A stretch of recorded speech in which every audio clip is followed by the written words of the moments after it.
Mga higala, maayong adlaw na usab kaninyong tanan ug welcome din sa atong mura ug radyo sa atong mga komentaryo.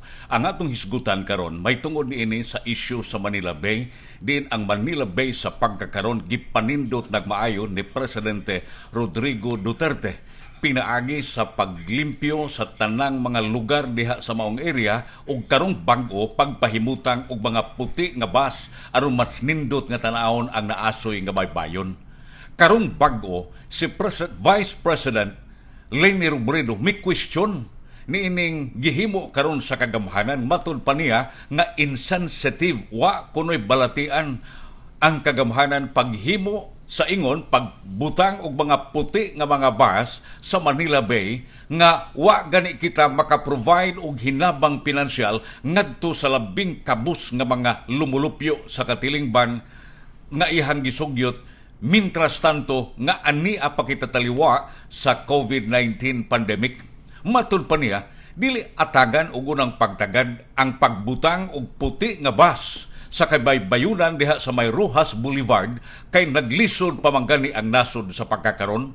Para sa Vice Presidente nga ang gigasto sa pagpahimutang og bus sa Manila Bay gipanghatag pa ni sa mga tao sa tag 5,000 pesos, makatabang na kuno kaayo kanila suma pa niya. Nakatawa ko nga naminaw sa Vice Presidente. Ang iyang komentaryo murabag nagpasabot nga wa kunuhay maglihok ang kagamhanan batok sa pandemic. Kung kwarta lang ang hisgutan mga kaigsuunan nga gipagawa sa gobyerno alang sa katawhan, gusto niya bang ipatugbaw nga way kasing-kasing ang gobyerno ni Duterte kay ang paglimpyo sa Manila Bay mao may gitutukan. Maayong mahibaw si Robredo, niya nahibaw sa gyud ko nga nahibaw sab siya niini nga sa buwan sa Mayo mipagawas ng gobyerno og 353.6 billion pesos ngadto sa lain-laing departamento aron itabang sa mga tao. Ang dule pananglitan mitabang sa mga OFWs og ingon man usab sa mga lokal nga mga trabahante nga nawad-an og trabaho. Ang DSWD pananglitan nang hatag og kwarta pinaagi sa Social Amelioration Program KONSAP. Kaduha gyud kahigayon. Ang DTI mitabang man usab pinaagi sa maong pundo alang sa mga gagmay nga mga negosyante nga nag-antos usab sa pandemic. Mga higala, kung uyunan nato si Vice President Leni Robredo nga husto kunuhay ang iyang gisulti nga inay nga butangan og bus ang Manila Bay, ipanghatag na lang sa mga tao sa tag 5,000 pesos, ang pangutana, igo na di ay nang 5,000 pesos? Dili na ba na magkuwang, sakto na ba na silang pagpanginahanglan hangtod mahuman ang pandemic? Tinud-anay nakapagawas ang gobyerno og dako-dakong salapi, pero nagtuo ang gobyerno nga dili pagihapon kiniigo. Wa man gani makatagbaw ang 353.6 bilyon nga gipanghatag sa gobyerno sa katawhan.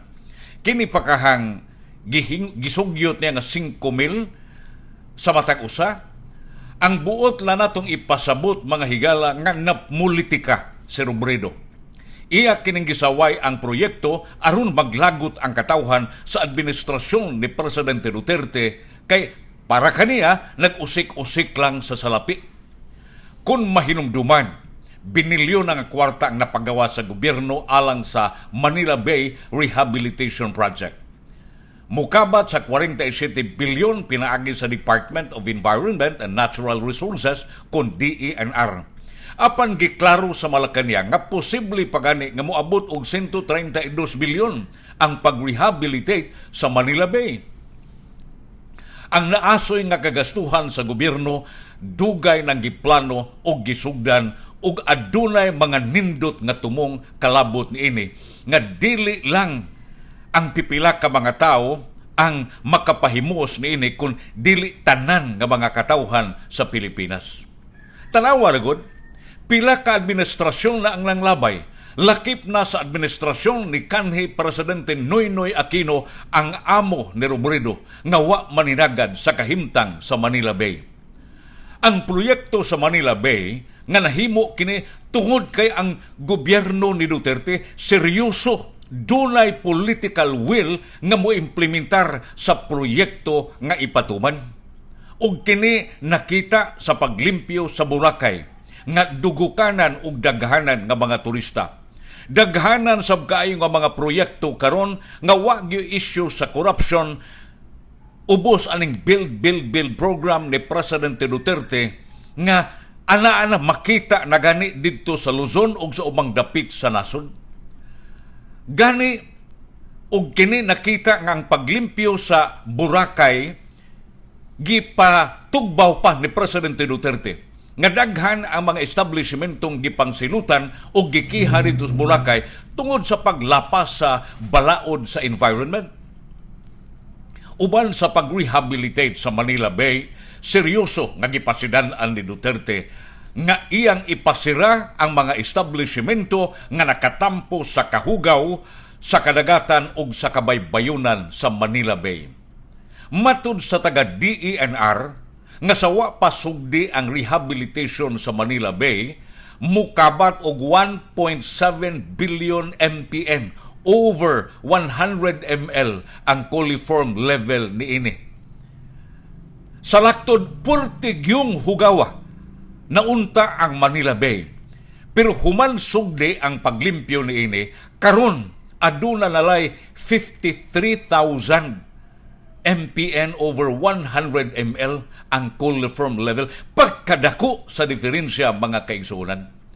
Ang safe level is 100 MPN over 100 ml.